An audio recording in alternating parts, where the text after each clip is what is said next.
Hello, everyone, and welcome to Slash Film Daily for Monday, October 7th, 2019. On today's episode, we're going to have a spoiler-filled discussion of Todd Phillips' Joker. This is Slash Film Editor-in-Chief Peter Sciretta, and joining me on today's podcast is Slash Film Managing Editor Jacob Hall. Hello, hello. And writer Chris Evangelista. Hello, folks. So it's just the three of us.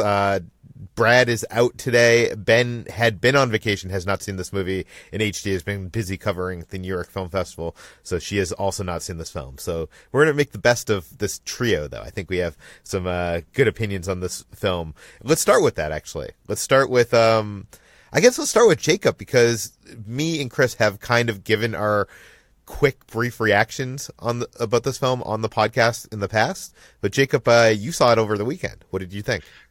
I think it's good. I have reservations that we'll get into in detail here. I'm not so sure if Todd Phillips made the movie he thinks he's made. I don't think it's nearly as classy as it thinks it is. I think it's very much a sleazy B-grade 70s movie. It's Michael Winner instead of Martin Scorsese, but he wants to be Scorsese real bad. But I kind of appreciate that. I appreciate that it has this sort of oozy, gross 70s scumbag New York City movie, even though it has like these delusions of grandeur based on the visuals and some of the stylistic choices. But in terms of just being a really nasty piece of work character study, it reminds me of movies like Maniac and Death Wish. And it's, in other words, it's still kind of a risky thing. It's a risky thing that they made an R-rated Joker movie. It feels like that, even though I don't think that was necessarily the intention. So I have a lot to talk about here, but I did like it. I just think that it's not the movie that anyone has set out to make. Yeah, I've been waffling. I think this is a great movie, but there are things about it that I do not like. The performances are amazing. The production design is incredible. I'm just amazed that a movie about the Joker in this fashion was able to be made. Chris, what did you think of the Joker?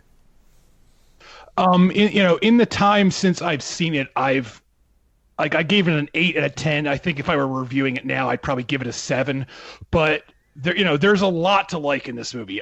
This is definitely Todd Phillips' best movie, from a directing standpoint, which I don't think is saying that much because I don't think he's a great director to begin with.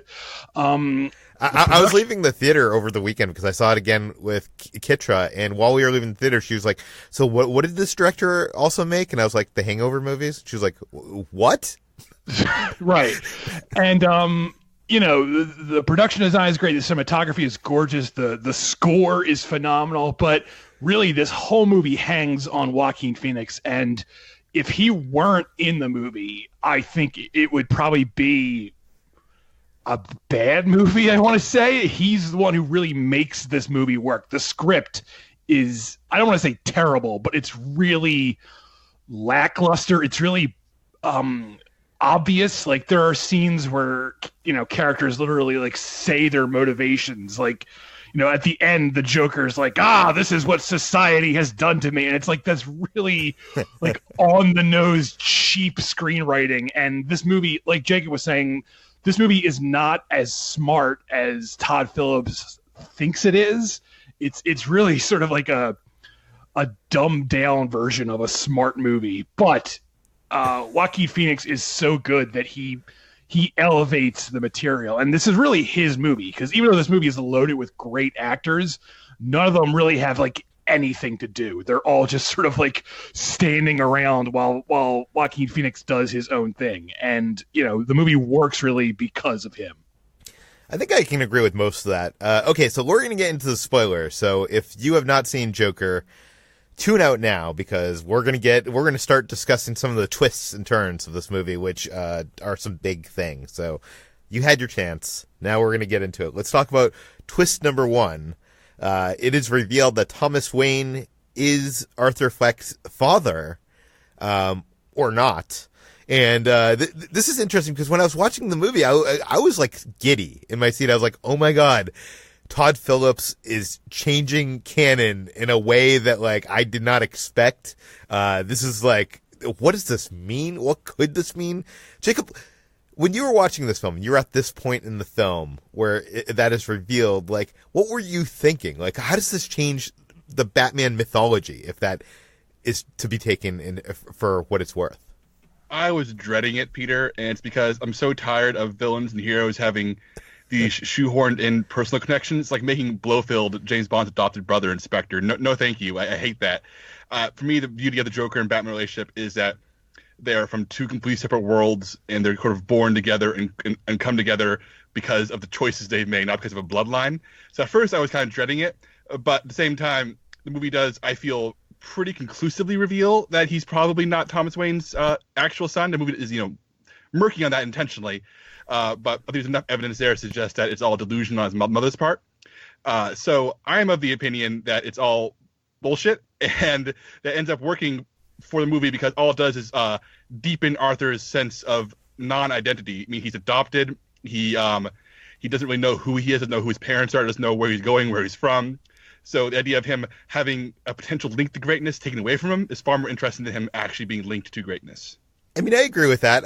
I will note that there are things in this movie that make it a bit you said murky, and I think that's a good word because it's revealed later on that Arthur Fleck's mother was kind of crazy, and she might have been delusional, making up this whole relationship with Thomas Wayne.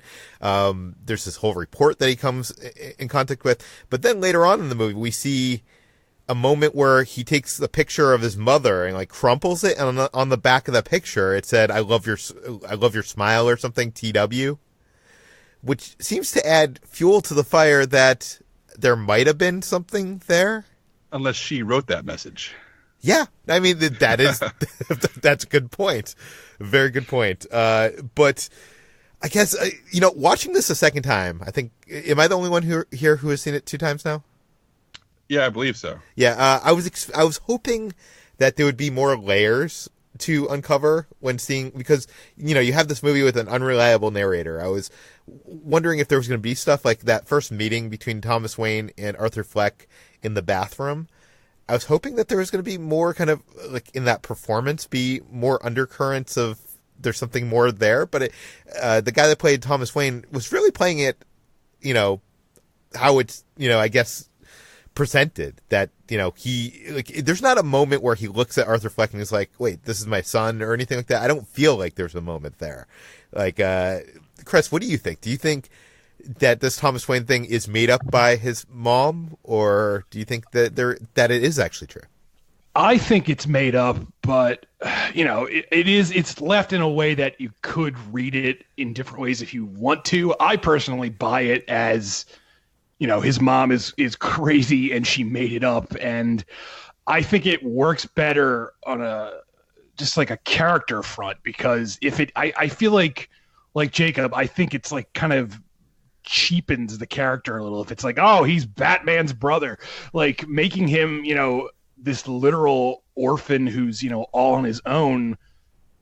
I think that works better for a character, and in a way that actually ties him into Batman even more, because Batman ends up becoming an orphan, obviously. So I kind of like the parallel of that way, that these characters are both orphans from this traumatic past, and I don't really like the Thomas Wayne is his secret father thing, and I don't think they really present it as any other way in the movie. But you can draw your own conclusions. Yeah, it's interesting. We posted this interview, this Q&A session with Todd Phillips and Joaquin Phoenix. I posted on this podcast a couple weeks back. We had to cut out some questions there that were spoilery, and some of that had to do with the interpretation of this movie. And the interesting thing that came out of that, which we have not published on the site yet, but is that Todd Phillips claimed that him and Joaquin Phoenix never had the discussion of what is real in actuality in any of this. Any of the things that can be interpreted in this movie, they never had the discussion of what their interpretations were, and they weren't even sure that their interpretations would line up.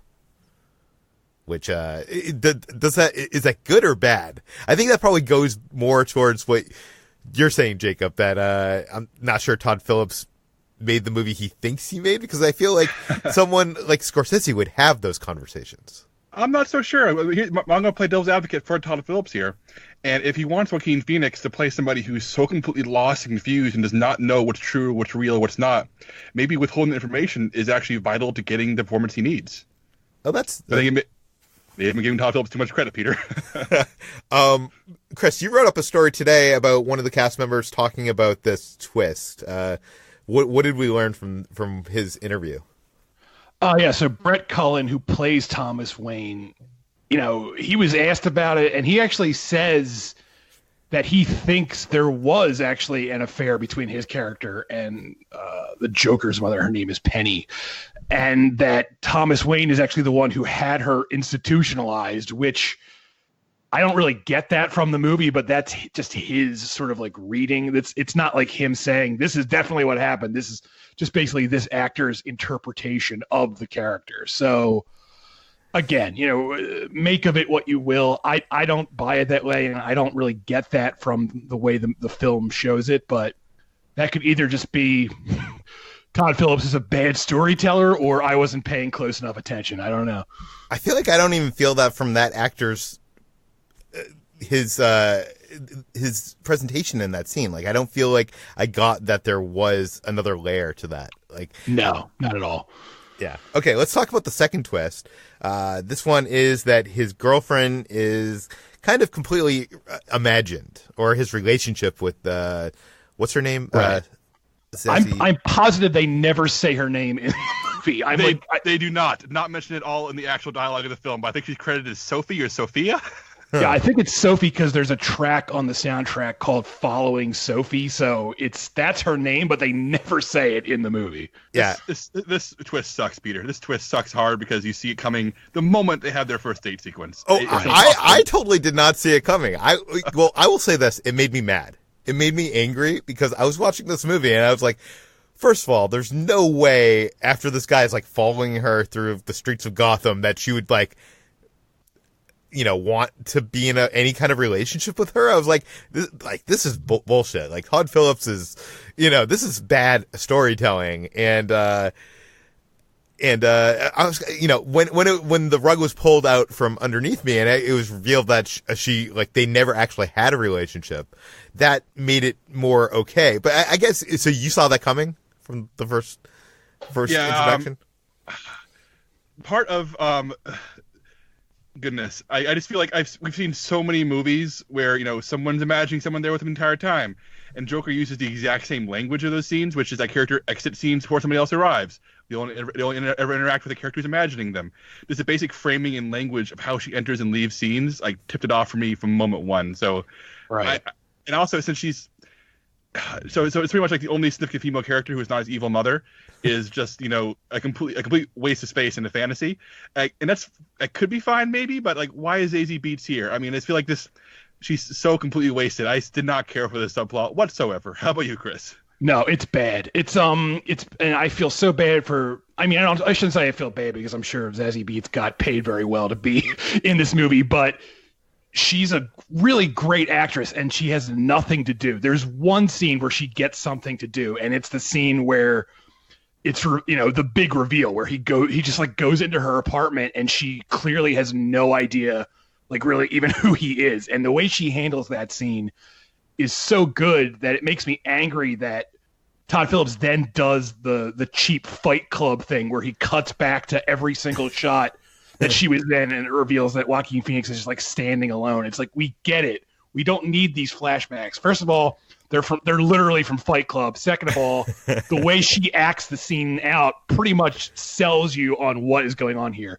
I will say, there is a caveat here. The way it's handled in the movie is a million times better than it was handled in the screenplay, which by now everyone knows has leaked online, and I read it. A bunch of people read it, and the way the character is handled in the screenplay is so much worse. So they actually do sort of have... How is it worse?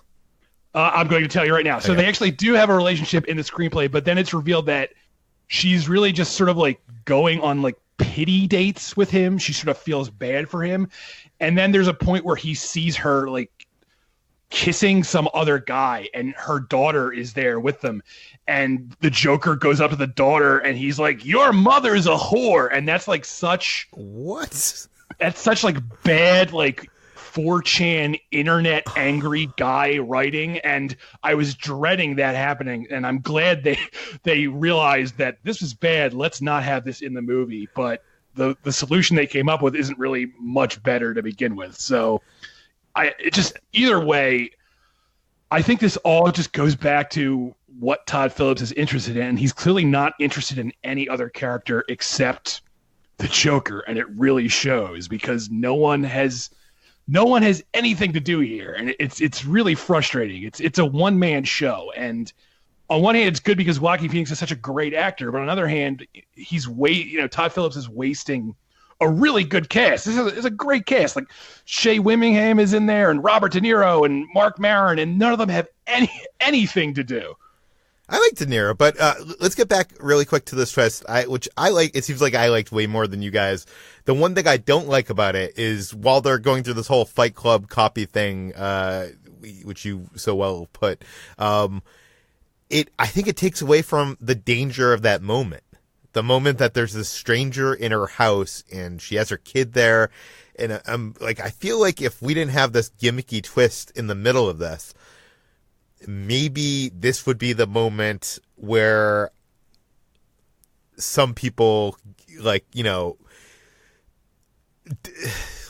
feel like in this film, we empathize with Arthur from the beginning. And I feel like some people are going to empathize with Arthur all through this film. And there's not going to be a moment where we diverge from Arthur. Does that make sense? I feel like there's going to be some audiences that we can talk about this later. They are going to take Arthur's journey, are going to totally sympathize and empathize with that. And there's not going to be a moment where the fallen down moment where you totally, he went too far. And I feel like there was the chance to do that moment. Do you think he killed Sophia? No, I don't get that from that scene. No. I think the one thing the movie is not shy about is when the Joker kills. I mean, so much of the movie is depicting his hazy life where days bleed into each other and nothing is ever clear to him. The movie only comes to razor sharp focus when he's murdering people, and those murders are depicted full on screen. So I really think that if he did kill her, we would have saw it. Yeah. Let's talk about the death of Murray, the character played by Robert De Niro. That comes out of nowhere. I mean, we kind of expect that something's going on here. It's ramping up, the tension in the air. I mean, it was teased that he was going to kill himself on air. Right. That's what it was teased. But that gun kind of comes out of nowhere, and the blood. It's a really shocking. The people in my theater that I saw it this weekend loudly gasped. It was. I mean, yeah. The one thing this movie does really well is the way it handles its violence in this very unglamorized way. It's very ugly, brutal violence. It's not stylized. It's not even glorified the way Rob Zombie movie violence is. It's very blunt. It's very to the point. And I give the film credit for that because I actually have to disagree with you, Peter. I don't think we really, at least from the way Phoenix plays this character, I never really ever felt bad for Arthur. I feel like Phoenix does such a good job of playing him as this detestable creep that you might pity him in the way you pity some pathetic loser, but there's never a moment where I was I feel bad for this guy, just because the way he plays the character is so gross, and it's just his body language and the way he behaves, and if I saw this guy in public, I would be I'm getting far away from this guy. And I think that a lot of people were worried this movie was going to glorify the Joker, and I actually don't think the movie does that. Now, will people see that no matter what? Absolutely, because audiences, you can't control the way audiences take away, art and how they react to it. But I will give the movie credit for not. But wait, you don't think that people, narcissistic people who think that their position in life it's all everybody else's fault, and they are you don't think that they're going to relate to him on a level? No, I just said you can't control how those people react, but I don't care about those people. I want those people to not exist. So I can't And you can't that gets it gets into like this whole gray area of what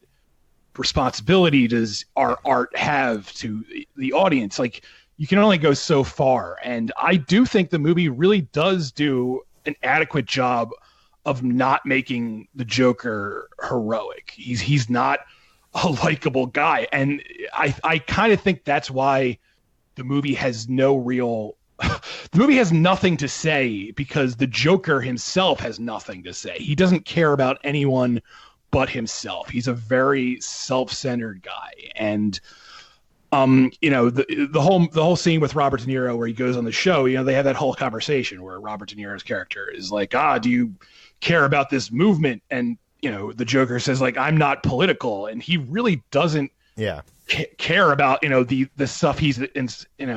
He doesn't care about this movie he's inspired until like the very, very end, where there's that great, like, it's my favorite shot in the film actually, where like he's standing on the cop car and he's surrounded by people who are cheering him on, and it's finally dawning on him that, like, he is important to these maniacs. And boy, oh boy, do I wish Todd Phillips had ended the movie there. But because Todd Phillips can't get out of his own goddamn way, he tacks on this really shitty post scene where the Joker is in the hospital and he starts dancing, and we don't need any of that. Well, before we get to that, let's talk about Thomas Wayne's death, because this is a Batman movie. You have to show Batman's father and mother getting killed, right, Jacob?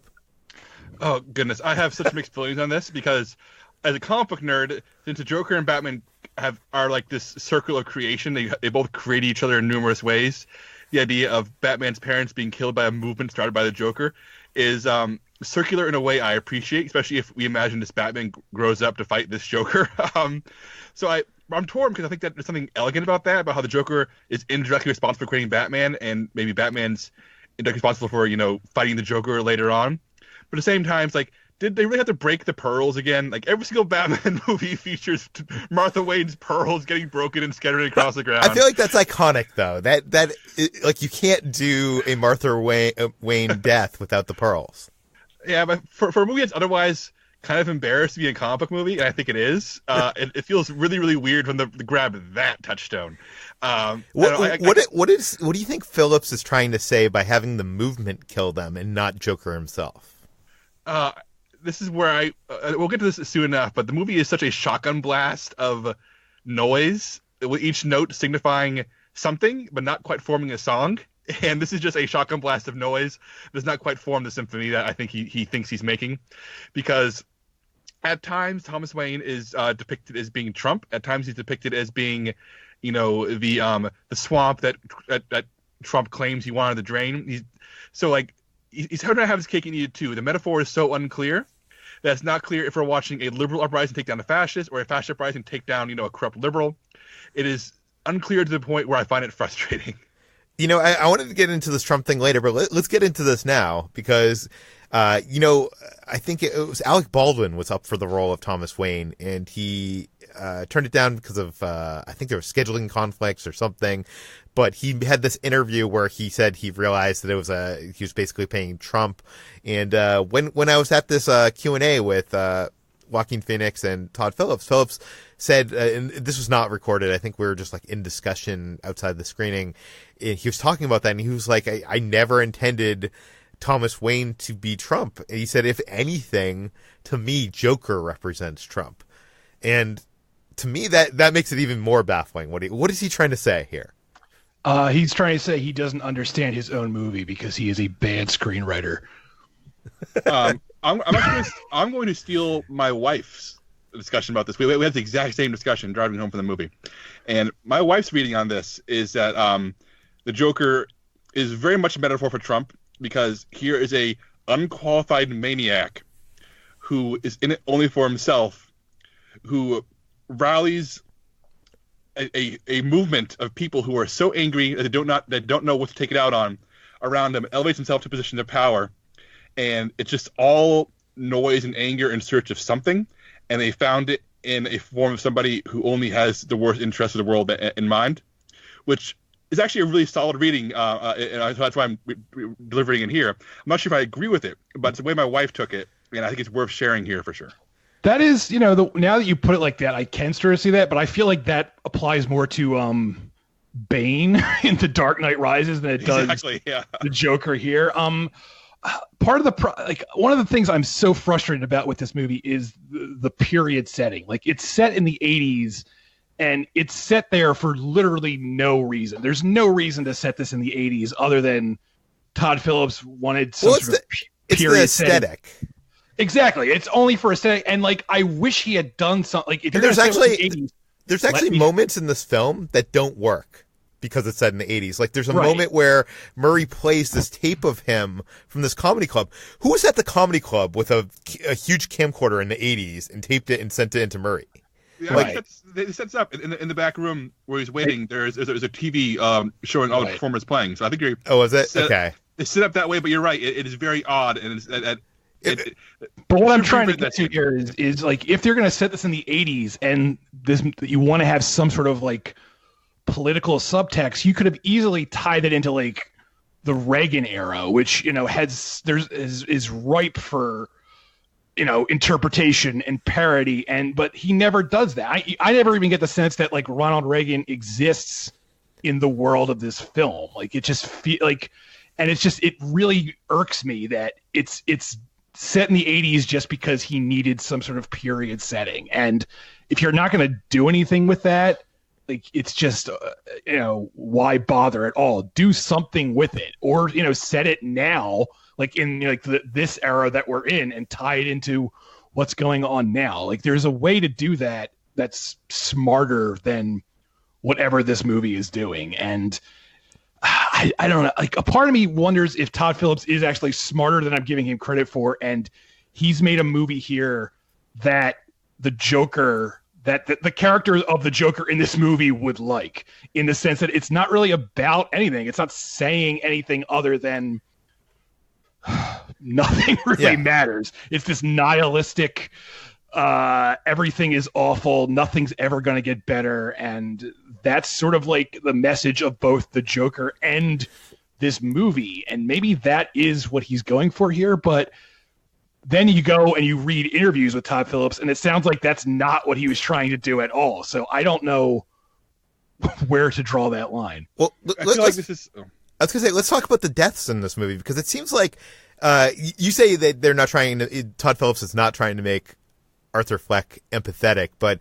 he's in that train car, and there's these three men who turned out to be working for Wayne who are harassing this woman. It seems kind of rapey. It seems like it could lead in that direction, and they go in and beat him up, and he kills them. So in that case, I mean, no one should die in any case, but like, it's kind of self-defense. It goes a little bit farther because he chases the guy out of the train and kills him. Right. But it seems like a lot of these deaths leading up to maybe his mom are like, the people are doing wrong. Like, Murray is making a fool of, like, he's causing horribleness in this world, and the Joker is, ending that. Right. But then you're getting into like the mindset of the angry white loner who's like, everyone has done me wrong, I'm going to take it out on them. But I think that's what I'm worried about. I'm worried about that angry white loner seeing this movie. And but Peter, you can't control that. I mean, I wish we could control that, but like, this is nothing new. I mean, like, John Hinckley shot Ronald Reagan because of what he blamed on Taxi Driver, which is, the movie this film owes the most to. And I wish we could control that, but we can't. I just wish there was more of a message. Not a message. Message, number one. Number two, some kind of moral other side to it that's displayed. Right. And I don't see that anywhere in the movie. And I'm not saying every movie needs to have that, but this movie in particular, for some reason, and I'm not like that guy that's like, every movie should be more, like, I'm totally not that guy, but this movie, like, rubs me the wrong way that it doesn't have that side. Like, it doesn't, when you have Falling Down, you have the cop that, like, is his last, do you know what I mean? Like, and this has nothing. It doesn't have a message to, And that sort of ties into what I think maybe this movie is trying to be, and it's trying to be this, for lack of a better word, amoral movie. And on one level, I can appreciate that, because that is kind of gutsy to take a comic book property, not just a comic book property, but like one of the most famous comic book characters of all time, and make this really nihilistic movie with nothing to say. And I can appreciate that on some level. But again, on another level, I don't think that's the movie Todd Phillips thought he was making. And I think that sort of shows in the way the film is writing. And that all ties back into this film is not as smart as it thinks it is. I just kept on thinking of The Dark Knight, which is, the best comic movie ever made, probably. And the Joker there is very similar to Joaquin Phoenix's Joker in terms of the nothing matters worldview, where burn it all down. But that movie ends with the prisoners on one ferry throwing the detonator out the window, and it ends with people rising up and proving the Joker wrong. And every single person in this movie is shitty. His mother is shitty, the talk show host is shitty, the cops are shitty. Everybody is out for themselves, everybody's out to hurt each other. And I left this movie feeling dirty. I think it's a very effectively made movie, and I do think I liked it, because I like my scuzzy little sleazebag movies. But I just feel like it's missing a moral compass.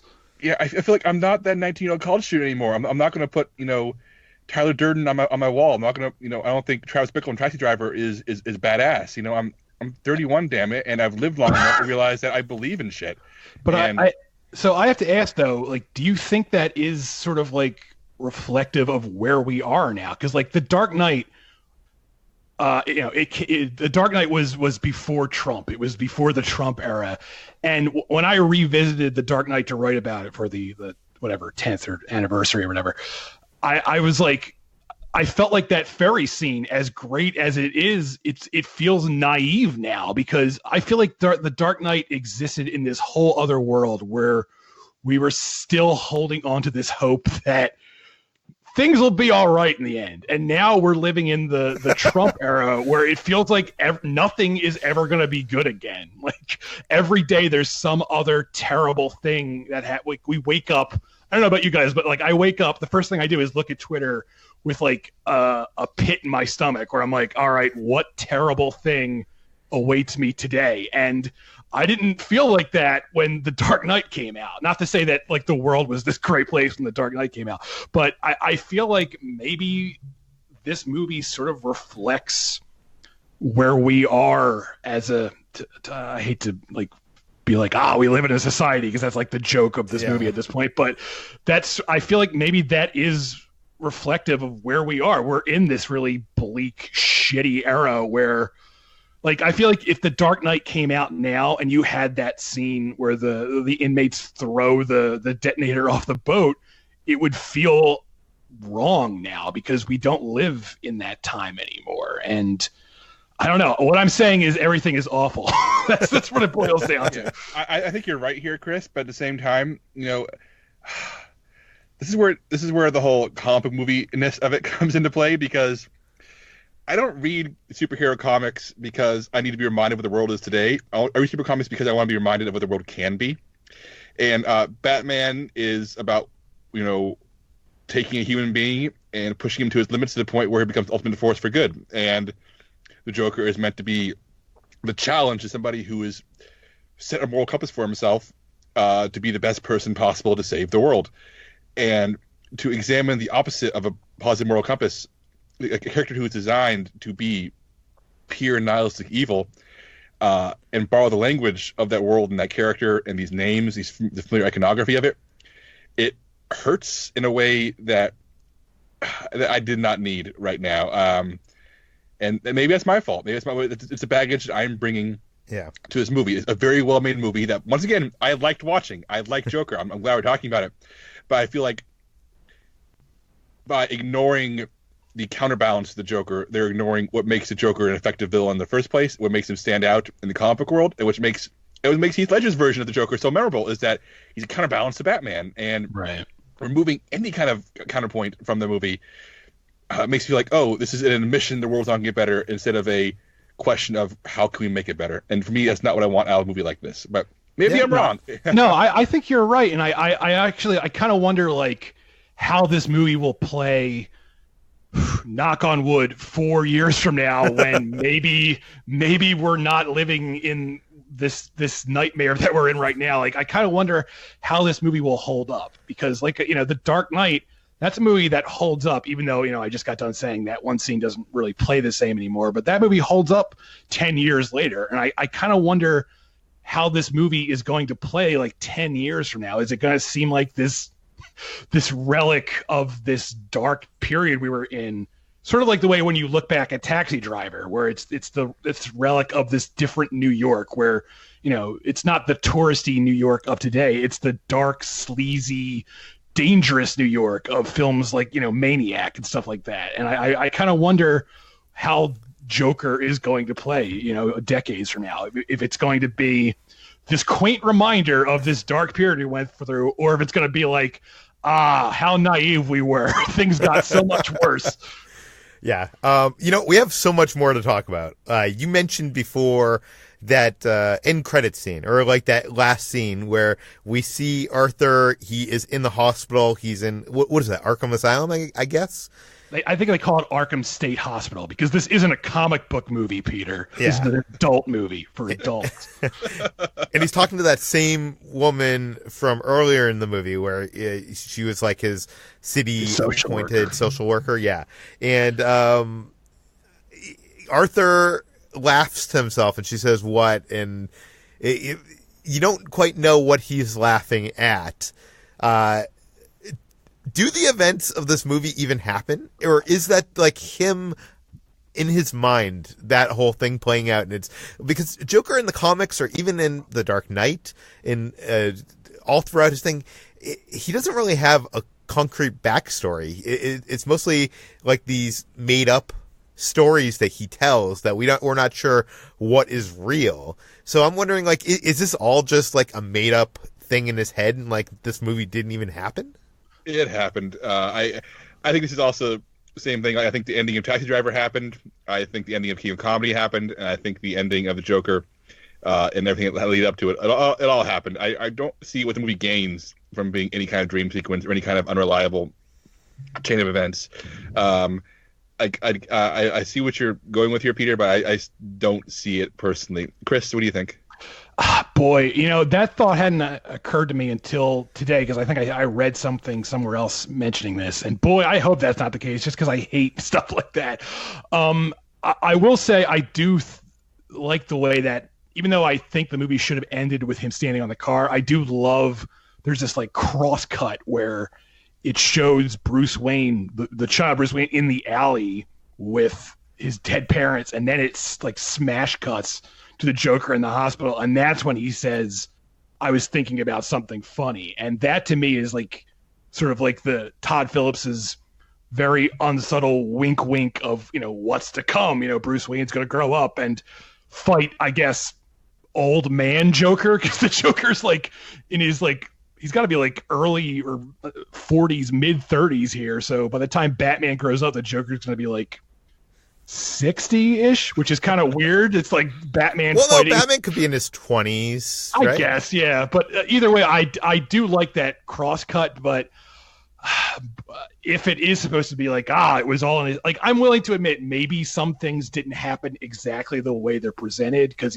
like the girlfriend thing. But to say like the whole movie is in his head is like lazy. But then again, Todd Phillips seems like a lazy guy, so I wouldn't be surprised. I don't know. I will say at that Q&A that I keep on mentioning, that was brought up, and it was clear that Todd Phillips, like, that was an idea that is out there, like that's not like something unintentional. That idea that's one of the possibilities that he's saying with that scene. I'm not saying that that's what he's saying with the scene, but it seems like he's very clearly had fun with the fact that, like, this movie is a murky movie, and we're going to have to interpret and have our own theories on what happened. So what would he be in the hospital for then at the end? Just because he's crazy? Well, he was in the hospital before, right? Before he got let out? No. He does mention that he, because we see a shot of him like banging his head against the window in his cell, or in his padded room, or whatever it is. Yeah, but he also says he got out of the. I don't know. Ugh. This is making me angry to think about. Let's move on. I mean, it's also the problem with the movie with an unreliable narrator. Do you know what I mean? Like, if we're seeing it from his point of view, what is real and what is not? Right. Did he kill the counselor at the end? I think that's sort of implied because he comes out and he's like trailing blood. Like you can see blood on the ground, but I don't know why they wouldn't show that. Because like, again, going back to what Jacob said, the movie doesn't shy away from its violence. So maybe the blood is from him. I don't know. I hate that final scene where he's in the hallway dancing because it's unnecessary, and either cut it with him in the car or cut it with him talking to the social worker. You don't need to keep it going. I don't know what the hell is the point of him dancing around the hallway? Well, I don't get it, Todd Phillips. Well, dancing is one of the things that Joaquin Phoenix brought to this role. That wasn't in the script really. What do you think he's trying to say with the dancing? Is this like this character coming into his own confidence? Yeah, I think so, because they mentioned a few times that his clown persona is a dancing clown, and the first time we see him, he's dancing on the street corner with a sign, and then after he kills 3 guys in a subway, and he sort of calms down in the bathroom, he starts dancing very seriously for the first time. When he gives the Joker get up at the end of the movie, he starts dancing on those stairs, and to me, it feels like if he can't be funny, if his like art isn't being funny, his art is murder, and he's really coming into his own and finding his groove, literally, by committing murder and being very good at committing murder. And that's actually something I really like. It's a choice I really like, in that, here's a guy who's a square peg trying to fit into a round hole the entire movie. He's not funny. He's not going to be a stand comedian. He's not a very effective clown, but he's really good at killing people. And so if he's a musical person, if he's dancing, if he can't dance because he's funny, he's going to dance because he's a murderer. And that, to me, ends up being a really chilling transition between silly clown dancing and dancing because you found who you are, which is the clown prince of crime. Excuse me there. There's also, once he becomes the Joker at the very end of the movie, they're playing that song. I don't know what the song is. It's usually played at like sporting events and stuff like that. The Gary Glitter song. Yeah. What is being said with that? Because I think is Todd Phillips being his ultimate edgelord self and being an asshole, because Gary Glitter was like convicted of child pornography, and that really bugged me, like, because it's like don't there's like no other way to interpret that in my mind other than just Todd Phillips being like, isn't this edgy? I'm putting this pedophile's music in my dark, edgy movie, and it didn't need to be there.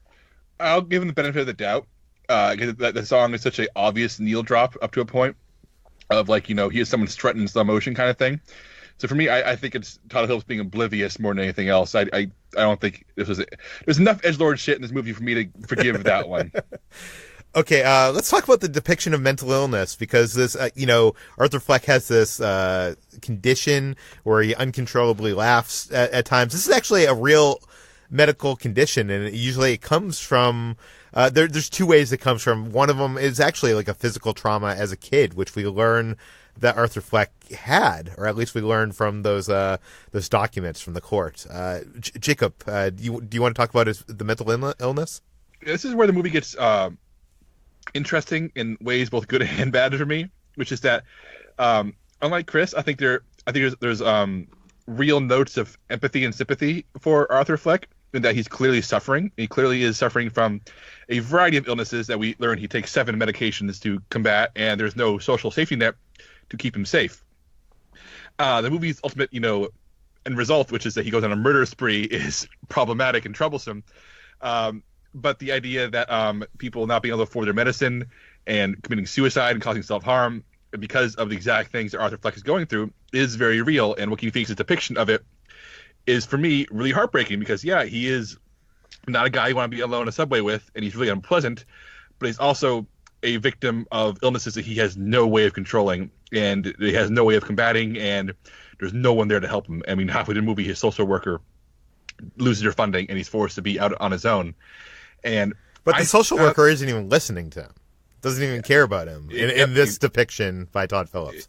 Yeah, and there's a moment where he's writing in his journal, and I'm not sure if it's from the movie or from something else, but he writes, the funny thing about having mental illness is that people expect you to behave as if you don't. But something that I think about regularly as someone who has severe depression. So there's so many notes of truth and honesty in him being someone who's really crumbling and falling apart, and that when the movie's ultimate solution is, well, now he's got to be a clown and kill people, is both disappointing and it's disappointing because playing a character like this with such honesty for an hour, I guess I am so tired of the common story of, well, mentally ill people are going to kill us all if we don't do something, as opposed to, well, mentally ill people are going to kill themselves if we don't do something, which is the more common real world truth here. Yeah. So, to me, I was pleased to see a mentally ill character of such magnitude portrayed with such empathy by Joaquin Phoenix. But then, because the movie's very nature, because the movie, it has to be the Joker is, brought up and becomes killing people. And this is the next thing I want to talk about anyway, which is, this is a comic book movie, because I guess here's where also I get diverged again, because for me the Joker is interesting because he emerges fully formed out of nowhere. You don't know where he's from. You don't know why he is how he is. He's just a force of unexplainable chaos. And that's how Heath Ledger's performance in Dark Knight is. It's how Joker is in most other media. And here it's the Rob Zombie's Halloween problem of, in that movie, Michael Myers, the force of evil, born evil for no reason, and that's why he's scary, comes from an abusive childhood and, mental illness. Whereas here, the Joker, the force of unexplainable evil, is mental illness, abusive childhood. And my whole thing is, like, people who have abusive childhoods and who have mental illnesses rarely become monsters. They become people who need help. So it's simultaneously demystifying the Joker, the great mysterious villain of all time, of the 20th century, and saying, well, crazy people should be locked up because they're going to murder people. Yeah. So it's at the same time doing two things that drive me crazy. It's both a comic book fan and a mentally ill person. It's like saying, well, here's two slaps across the face, because there's nothing less interesting for a villain origin story than, well, bad childhood. And that to me just drove me crazy. So it's one of those cases where amazing performance goes to places I find interesting, but also ways that really drove me up a friggin' wall. Yeah. This podcast is going way longer than I expected, but we have a lot more to talk about. I wanted intentionality. What is this movie trying to say? I think we've all come down to the conclusion that it doesn't really have anything to say. It's a shotgun blast of nihilism. Nothing matters. Everything's bad, and that's not, like I said. I think that's exactly what it wants to say. It says we're going to fail each other. We have failed each other. We're always going to fail each other. That's what Joker wants to say. I think this is my biggest problem with the movie, honestly, is that it really doesn't have anything to say. It's a remarkably made film for what it is. Like, I think all the departments are firing on every cylinder except for the writing. Like the production design is incredible. The score is incredible. The performance is incredible. But the cinematography is amazing. But I really don't know what this film is trying to say. And if anybody's out there listening to this podcast and has your own side theory, please send it to me at peter@slashfilm.com. Maybe we'll read it on a future episode. But yeah. Okay.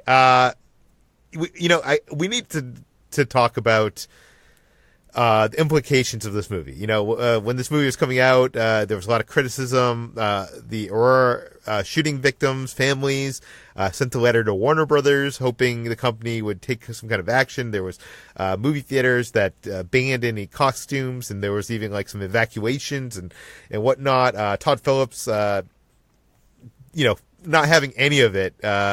It's just comparing the film's violence to John Wick. I don't think the film's violent. This is the weirdest thing about this whole thing and we have to talk about this. I feel, but I don't feel. I agree with Chris. I don't think this film glorifies violence in any way, and I don't like. It seems so. It seemed like a lot of people were rushing to prejudgment before even seeing the film. In that respect, I do think this film might be dangerous for the wrong people to see. But that's no reason not to make the film. That's no reason not to release the film. But I don't think, like, I don't know.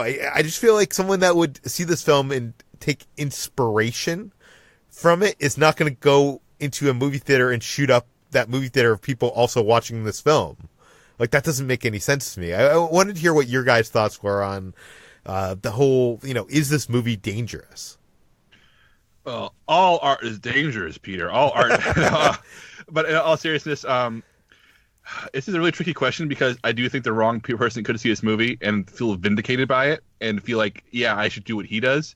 But the same person who would have caused violence anyway. I mean, going to film school, people's dorm rooms are always Tyler Durden, Travis Bickle, I said earlier, all these anti-heroes who were figures of worship, Reservoir Dogs characters. And to me, it's like, either you're going to embrace the darkness anyway through some other avenue, or you're not going to. I think Joker is going to inspire some people who are going to do bad shit already. By all means, a dangerous movie in the sense that it should be banned. I don't think any art is dangerous enough to be banned. But Chris, do you have any opinion on this?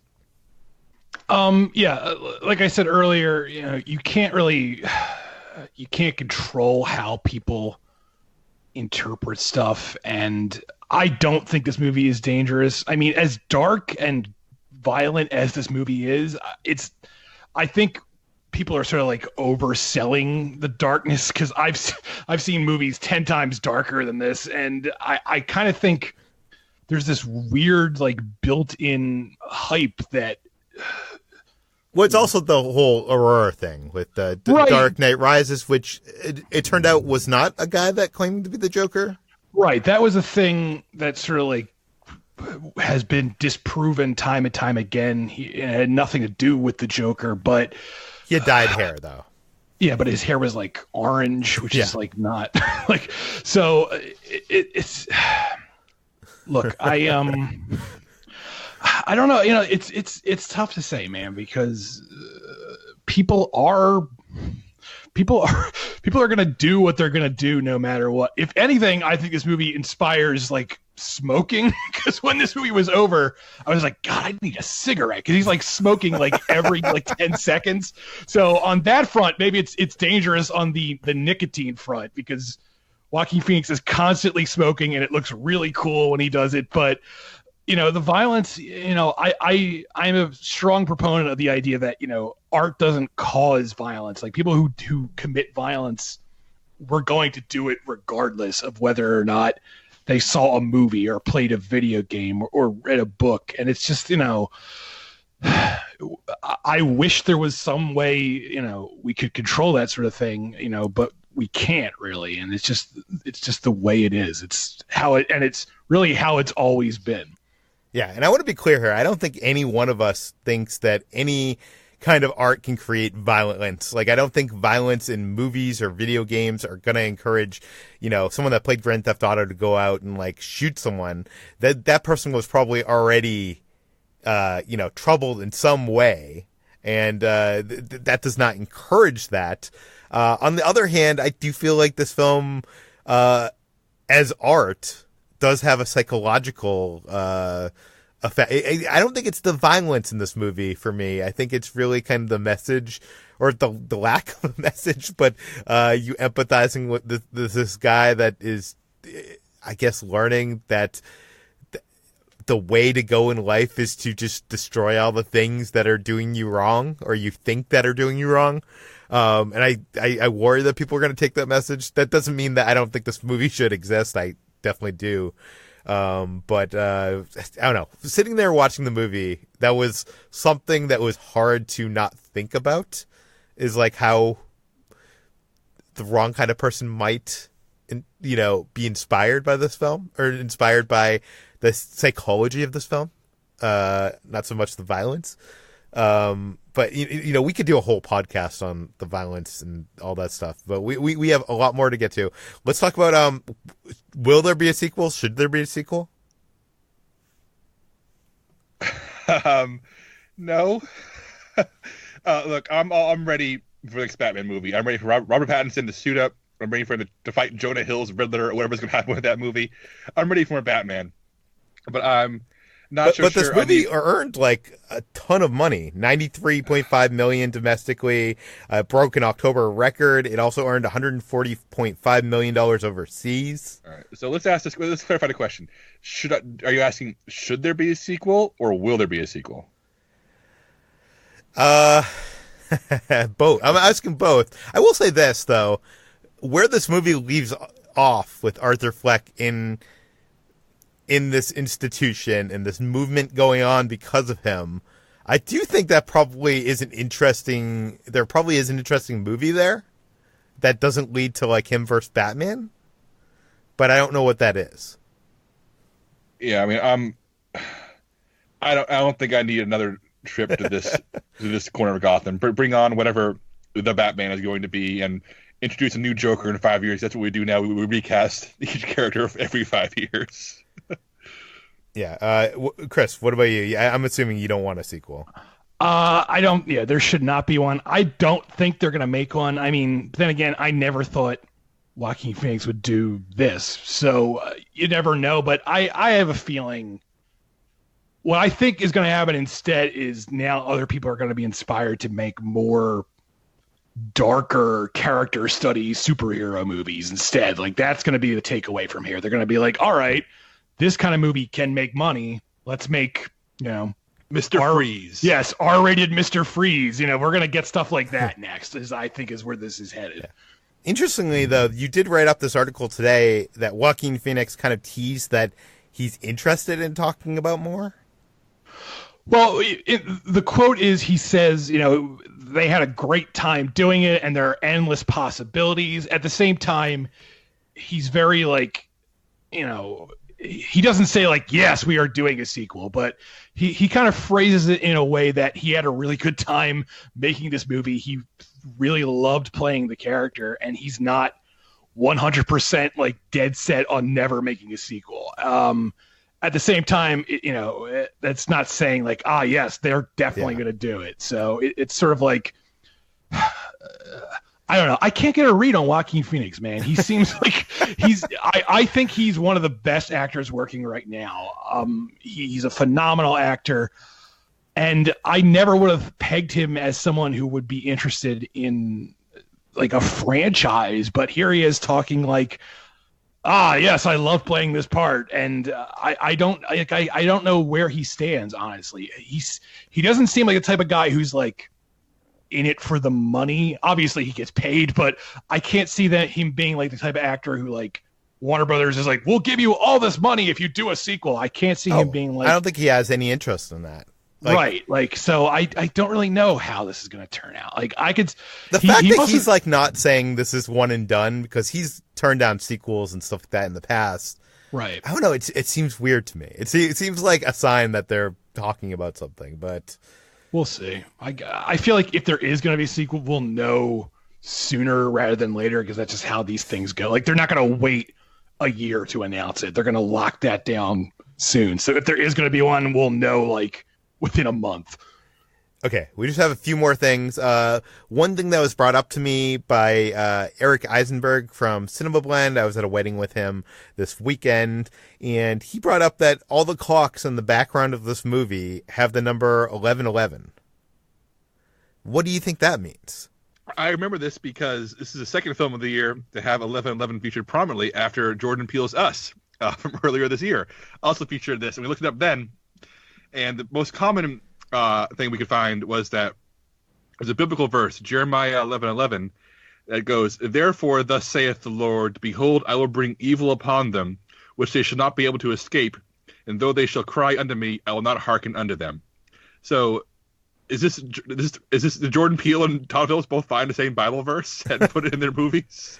I mean, it's possible. I mean, I feel like, what was the first big film to do that? Like Magnolia? To like hide like a Bible verse in the background of every scene? I remember that being really powerful when I first saw the film. 11:11. I know some people online think it's like the duality of narcissism in a mirror. I'm not sure if that makes sense. But I don't know. It's interesting to take note of that. The other thing I want to talk about is Chris, you read the script. Jacob, did you read the script as well? I did. Yeah. What other things are different from the script? I know that in the grand finale of the script, after he's in the car crash, if Chris can correct me if I'm wrong, but I don't remember the crowd gathering around him, like worshiping him. But he does grab a piece of broken glass and carve his face into a smile like the Heath Ledger Joker, which is not in the movie anymore. Yeah, it's there a lot has been made about it, like they were rewriting the movie as they were shooting it. But honestly, that's the script that leaked is very, very similar to what we have here. I think there's like one more scene in the script with Robert De Niro and Mark Maron's character, like earlier in the film. They're watching the video and they're like, we got to get this guy on the show, and that's not in the movie. So other than that, the Zazie Beetz character plotline being changed and that carving his mouth thing, it's very similar to what we got. Anything else? That's really all that comes to mind. Other than the dancing being added as well, but yeah, that's the thing. Like I remember people saying there are always reports about how they're rewriting the script constantly, how they're finding new things. And I read the script, and at the time, every single scene in the trailers was in the script. I'm like, how much actually has changed? And the answer is not much. Okay. The big question is comic book movies are always kind of not taken seriously come award time. Dark Knight was shut out. Black Panther. Black Panther, did it win anything? Yeah, sorry, go ahead. Technical awards like best costume. Yeah, and but none of the major above the line stuff. No. But it did get some nominations. So I'm wondering, do you think this film, after winning the Golden Lion Award at the Venice Film Festival, do you think it has Oscar chances? I think if Phoenix gets the Best Actor nomination, he clearly wants it. He's campaigning already, but I can't imagine it's getting a Best Picture nomination or anything beyond that because, the initial reactions were more positive, but ever since it came out, the reaction has gotten far more mixed, and the movie itself is so dreary and dark in addition to being a comic movie that I can't imagine it getting the momentum to get in that top 10 slots. Chris, you were there at the festival though. You saw people's initial reactions. Do you think this has a chance? I do think the only thing it really has a chance for is Phoenix, and I wouldn't be surprised if he gets shut out just because the movie is so dark. And you don't think production design? I feel like the production design in this maybe film it all depends on how hard Warner Brothers is going to push this, and if they push it hard enough, maybe. But the thing that it reminds me most of performance wise is Jake Gyllenhaal in Nightcrawler. That to me was such a killer performance, and I was like, he's got that Oscar nom locked up, and he didn't get nominated for that. So I can sort of see that same thing sort of happening here, where everyone's like, man, that performance is great, and then the Oscars just shut it out anyway. Maybe it gets a Golden Globe. I don't know. It really is going to depend on how hard Warner Brothers wants to push this. I don't know if they have anything else this year off the top of my head that's a prestige picture, so maybe this is what they're going to want to push. So I don't know. Hey, Chris, random tangent. I apologize for bringing it up so late. But speaking of Nightcrawler, Jake Gyllenhaal is the Joker in Batman sequel versus Robert Pattinson. Can we get behind this? Yes, I would see that. Make it happen. Are you listening, Matt Reeves? Let's do it. Okay. Lastly, one last thing. Todd Phillips, we've talked a bit of him kind of borrowing or being inspired by or ripping off Martin Scorsese with this film. Is there enough Todd Phillips here, or is he just playing a cover? Jack Giroux actually wrote an article for us today about how only Todd Phillips could have made the Joker movie. And it's a really compelling look at how this movie really does echo many of the ideas and concepts that were present in Phillips' comedies. So having read that, I feel there is a lot of Phillips in here, more so than I would give him credit for before I read that article for the site. At the same time, this is clearly Todd Phillips saying, I want to make my Taxi Driver, or I want to make my King of Comedy. as mentioned at the top of the show, trying to mimic Martin Scorsese means you look like a 70s schlockmeister like Michael Winner instead of Scorsese. And for me, that's fine. I enjoy my 70s schlock, but it's like trying to, it's a mediocre cover of a masterpiece when it comes to, actually mimicking that style. Chris, you're a big Scorsese fan. Like, is this something of its own, or is it like, does it just feel like it's playing the same notes? No, to me, it's playing the same notes. I mean, Todd Phillips is definitely a nihilistic guy. Like those Hangover movies. I mean, I only saw the first one, but I remember it being fairly nasty and mean-spirited. So on that front, it makes sense that this is a Todd Phillips movie, but I don't remember anything in that, or what else did he direct? Like Old School or anything that looks like anything like this movie. There's a lot of wide shots. There's a lot of there's just stuff he doesn't tend to do as a stylist, and I really think it's just him studying Taxi Driver, studying The King of Comedy, studying. Also, it owes a lot to like William Friedkin. It owes a lot to The French Connection. It's like him studying movies from that era and being like, aha, I'm going to do this. And there's nothing wrong with stealing. Everyone steals. Quentin Tarantino steals a lot of stuff, but he's also a really good filmmaker. So he knows how to steal and make it his own, whereas Todd Phillips doesn't. And I think that's the big distinction here. Do you think this is going to prevent Phillips from getting any nominations, like even smaller awards, not even just like Oscars?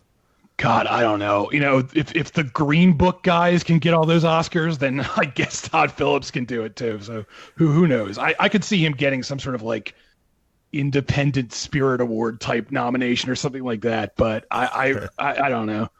I will say this much: Joker better than Green Book. Put it on the poster, WB. Yes, it's got that going for it. Okay, we've done over an hour with the spoiler discussion of the Joker. You can find links to all the articles we mentioned in today's podcast in the show notes. That includes Josh's spoiler review, Chris's Dark Knight piece, and that Jack Giroux piece as well. You can find more of all of us at slashfilm.com. You can find this podcast, Slash Film Daily, published every weekday on iTunes, Google, Overcast, Spotify, all the popular podcast apps. Please feel free to send us your feedback, questions, comments, concerns to us at peter@slashfilm.com. And please rate and read this podcast on iTunes. Tell your friends. Spread the word. We'll see you tomorrow. I think it was a good chat, though, guys. Yeah. For as much as I think this movie is about nothing, there is a lot to talk about, believe it or not, which is kind of weird. Yeah, it's interesting. I think the movie we've been talking about for a while now, and there's like so many like individual images and ideas, not even ideas, images and moments that set fire in my brain. I just wish that the fire spread somewhere interesting. Like, yeah, if I had to take this or Justice League, I will take this over that like, any time.